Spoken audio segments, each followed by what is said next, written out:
What is up, sales savages? This is part 3 of my 3-part series around sales negotiation mastery.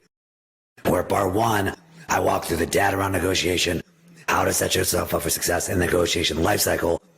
Need to know that foundational. And then part 2, I broke down the different levers you have available. There's 25 of them.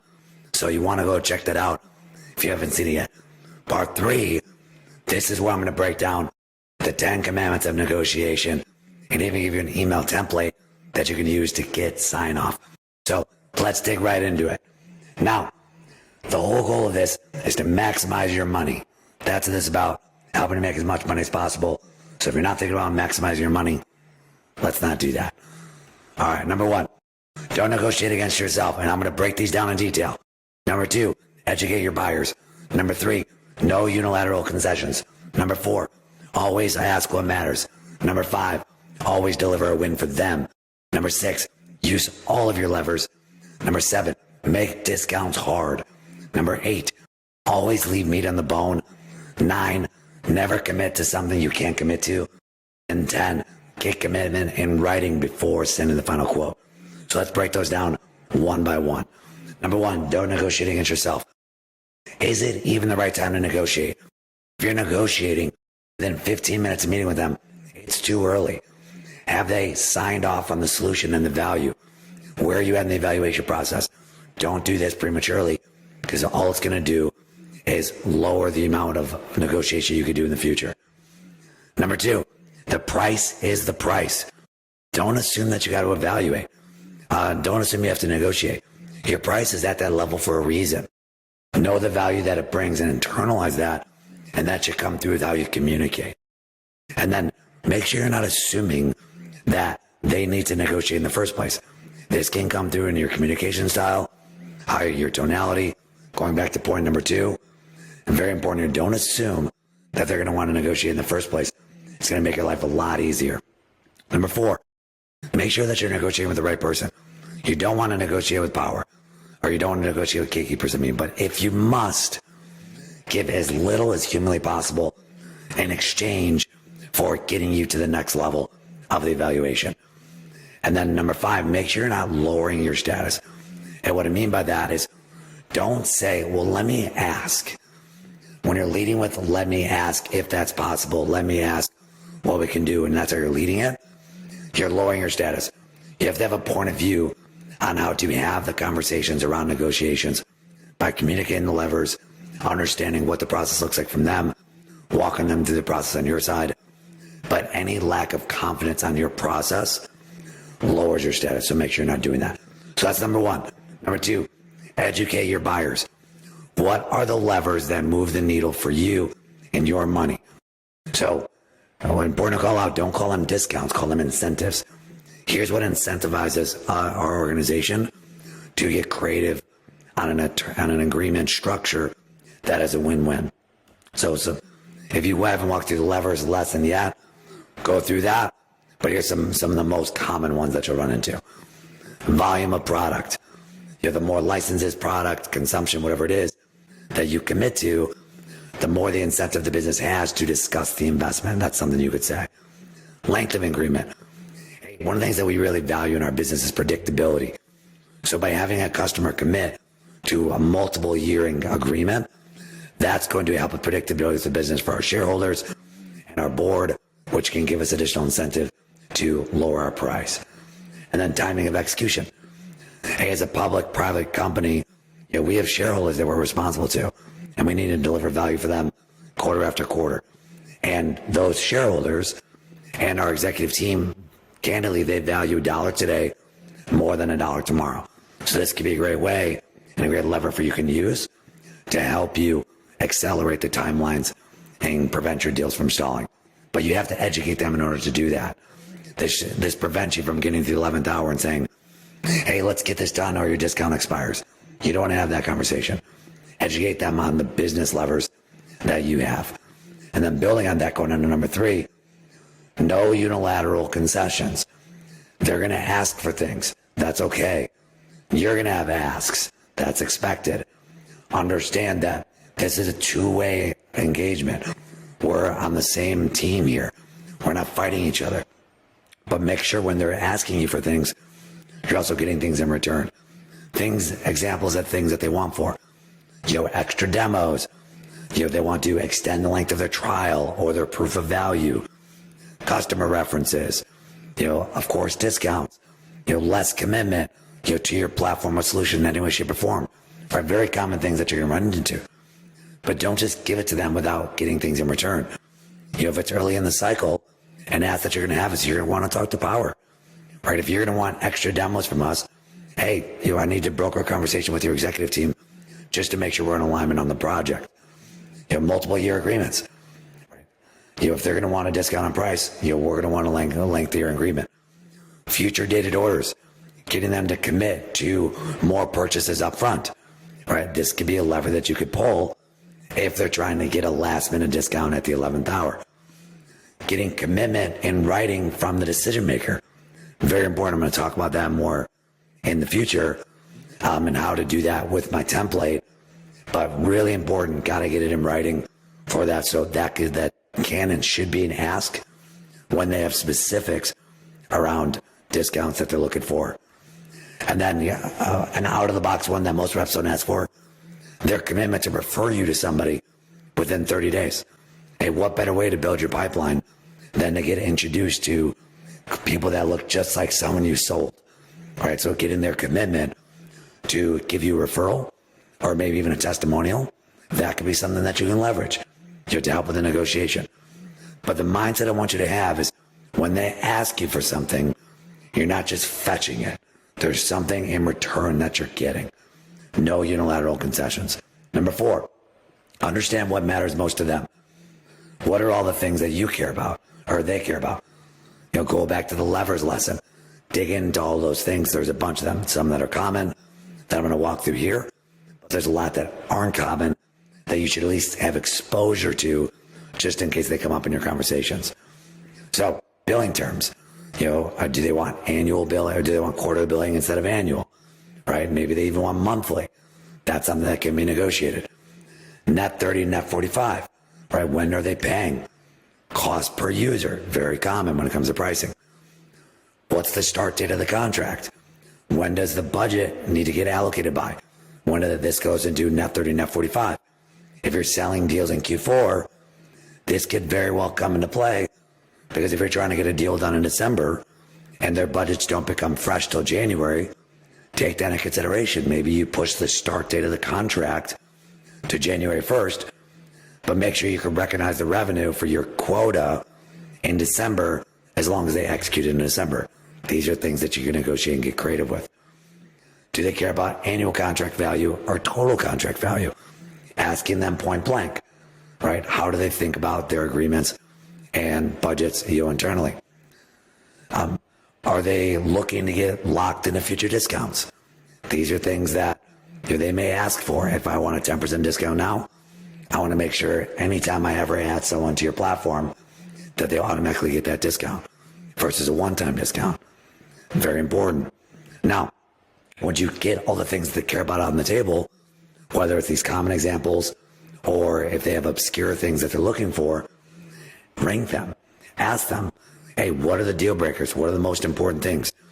And then once you understand what the quote unquote non-negotiable deal breakers are, my advice for you is pressure test them. And a great way to pressure test is say something like this.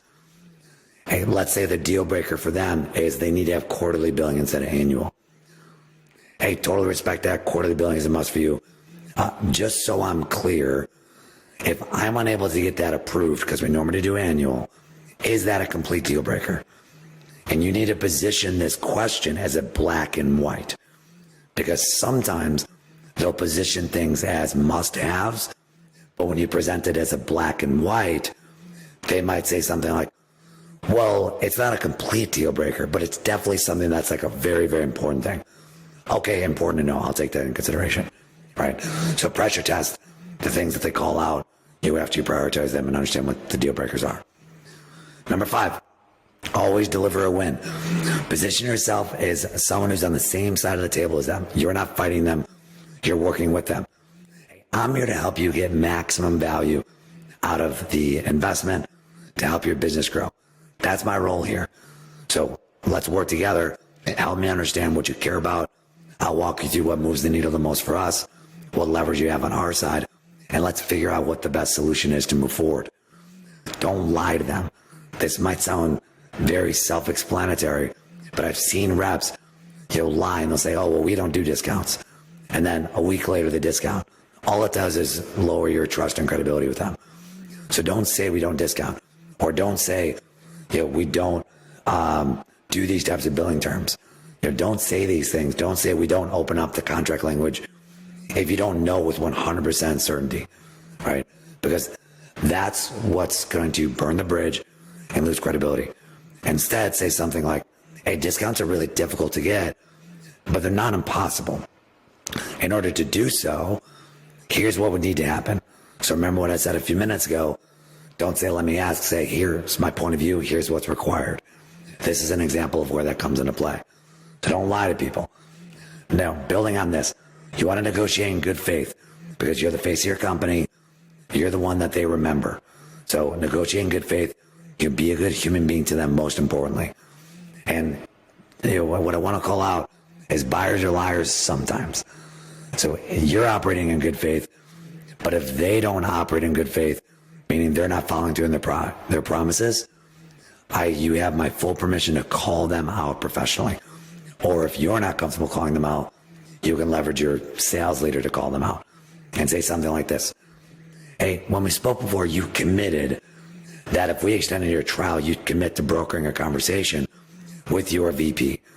So we did our part. We extended it a week ago, but we've reached out a couple of times and haven't heard back from you on setting up that meeting. Were you speaking out of turn when you promised that, or is this just an oversight? So I'm pleasantly and professionally calling you out. We did our part. You committed to it, but you're not following through, right? This is a way to make sure that you're not getting walked all over. And sometimes it very well is an oversight. But savvy negotiators do these things to pressure test you to see how firm you are in the negotiation. So there's nothing wrong with having healthy tension in your negotiation processes, but it's healthy and tension. Number 6, use all the levers that you have available. Thing to call out, buyers, most of the time, care more about the initial discount than the other levers, especially if it's a new customer. Because candidly, they don't know if they're going to be with you for 5 or 10 years. So it's typically the number one thing that they care about. So, but there is other levers that you have in play. Things like leveraging future needs to get them to commit to that now. So say something like this. So if you intend on adding more users to the platform in the next 12 months, are you opposed to the idea of committing to them now to help get reduced pricing per user? So this is very common in a licensing model. You can use the same talk track for a consumption model. Anytime where you see an account that has growth potential, this is a great talk track to bring up to try to see if you can pull in more value in your contract up front. Multiple year agreement, same thing.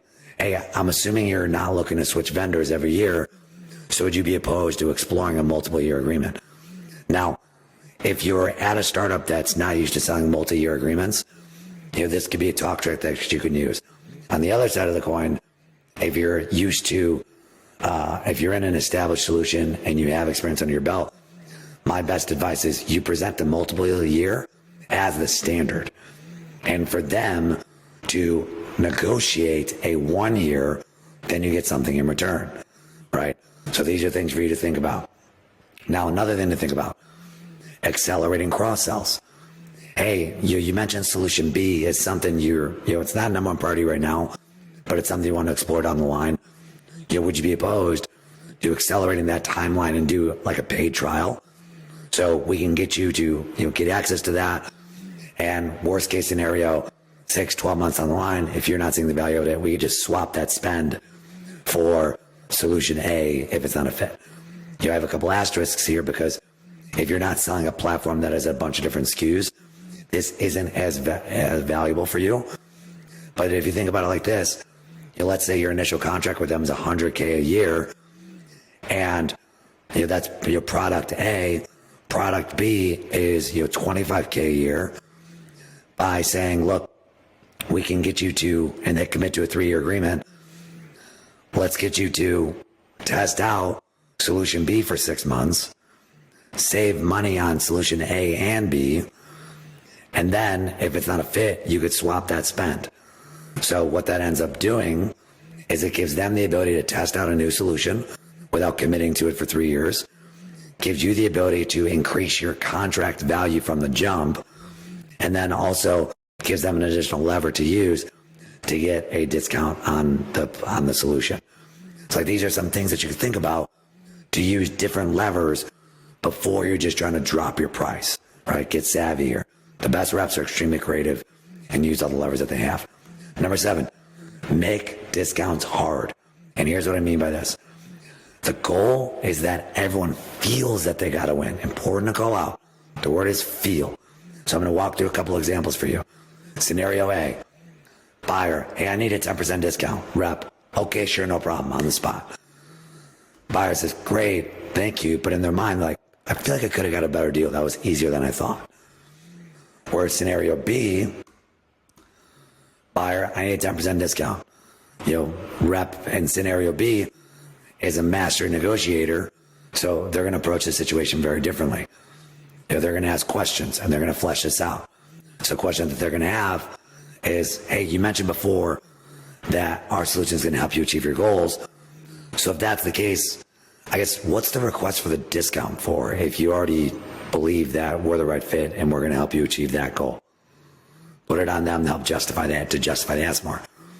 And then typically, if you've executed appropriately up to this point, they'll say something like, no, I see the value. I just want to make sure I'm getting the best deal possible. All right, and that's when you can come back and say, okay, fair enough. And just to be transparent, it is difficult to get these types of approvals. I'll need to go to my senior leadership to do anything like this. And I just want to be transparent with you. 10% is an extremely aggressive ask. So it's pretty unlikely that we're going to get that. But you have my word. I'm going to see what I can do. Now, in order for me to do that, for me to get any discount approved, they're going to ask me, do I have a commitment from you to move forward? And more specifically, they're going to want that in writing before that you're willing to sign off on the project, on the budget. Are you willing to do that at this point? Like, are you there? And sometimes they're going to say, you know what, I'm not there yet. So then you say, okay, well, why don't we wait? Because I only get one bite at the apple to try to get as much discount as possible for you. So let's help you get comfortable at that point, and then I can work to make that ask sound fair. Great. But there's going to be instances where they say, yeah, and then they send the email, and I'm going to show you what that looks like. And then, great, come back. I was able to get 8% approved based on the condition that you're moving forward end of month. And if you think about it, the buyer's going to go away from it. They got a less discount in this situation, or even if you did the same discount, they feel like they worked for it more. I mean, think about anything in your life. Everything that came super easy for you, you didn't appreciate it. So the fact that they had to work for it a little bit more, they had to put a little more skin in the game, they're going to appreciate what you give to them. So that helps the psychology behind the negotiation. So don't make it super easy. And a pro tip for you when you think about the discounting, avoid round numbers, 5%, 10%, 50%, 6%, 3%, 11%, 17%. The psychology around this is that it's not rounded. And because it's not rounded, it feels like you had to work for it more internally. So that's just a pro tip for you that can help you in your value and your negotiations. Number 8, always leave meat on the bone. And here's what I mean by that. There's going to be multiple levels of the negotiation. 9 times out of 10 there is. If there is only one, great. But you want to operate on the assumption that there is. And I've seen way too many times where a rep just runs out of runway, and because they got no more meat left on the bone, they end up losing the deal, or they drop their pants, and it actually is a bad deal for the business. So the thing to call out is this discount you start with sets the tone, and I'm going to give you an example. But know that the bigger discount you get up front, the more they're going to expect, okay, in future asks, a big discount like that is what I can expect. So the psychology around your first concession goes a long way to set the tone for the negotiation. And your discount should always get smaller. So here's an example of what that looks like. And for context, in this situation, for your business, for this to be a profitable deal, the max you can give is a 25% discount. So round one, ideally you're not discounting at all, but if you're forced to, with the gatekeeper, you give a 7% discount. Now, for doing that, you're going to get an exchange for access to power. Don't do it if they're not going to get something in return. Round two, this is where you're talking to the VP typically, or maybe like a director. Add another 5%. So now we're at 12% total out of the total of 25 that we have to work with. Now, what you're going to do here is in exchange for that additional discount, you're going to ask for sign off as the vendor of choice for them just to say, hey, if we get you that additional 5%, are you willing to get there? So let's get you to 12%. Notice how I'm adding 5%, but it still ends up being a not rounded number of 12. Round three, if there's a procurement team, add another 4%, getting you to 16% total in exchange for sign off by X date. And then round four, or sometimes 3 and 4 swap, depending on the company, add another 3%. Notice how the discount increments get smaller every time. That gets you to 19% total, which you would position as your best and final, which is commonly asked in the negotiation process. And notice, I still have 6% left to work with. There's still meat on the bone.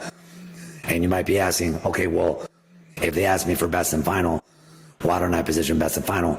Because there is emergencies. There is emergencies.